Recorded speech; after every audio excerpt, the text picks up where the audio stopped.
বিলের তরতাজা মাছ নিয়ে আসছে, এই চাচা কিনবে আর উনি হচ্ছে মাছ বিক্রেতা। এখানে 4 কেজি মাছ হবে।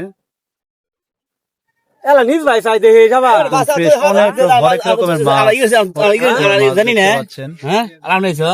পুঁটি মাছ, বাইম মাছ, টাকি মাছ আছে। 1500 টাকা দিয়েছে, এখন উনি দিচ্ছে না। দেখা যাক উনি মাছটি নিতে পারে কিনা আর উনি বিক্রি করতে পারে কিনা। বাবা শক্ত হলে মাছ দিয়ে বন্ধ কম শক্ত হলে মাছ লাস্ট 1800 টাকা ঠিক দিছে এই মাছটি। আপনারা কমেন্টস করে জানাবেন আপনাদের এলাকায় এই ধরনের মাছ কত করে কেজি বিক্রি হয়।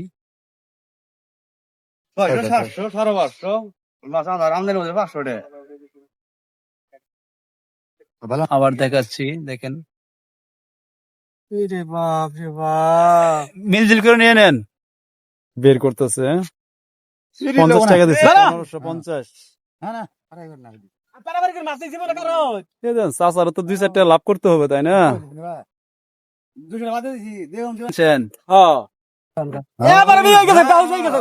ঢেলে ফেলছে এই মাছটি 1600 টাকা দাম। 1600 টাকা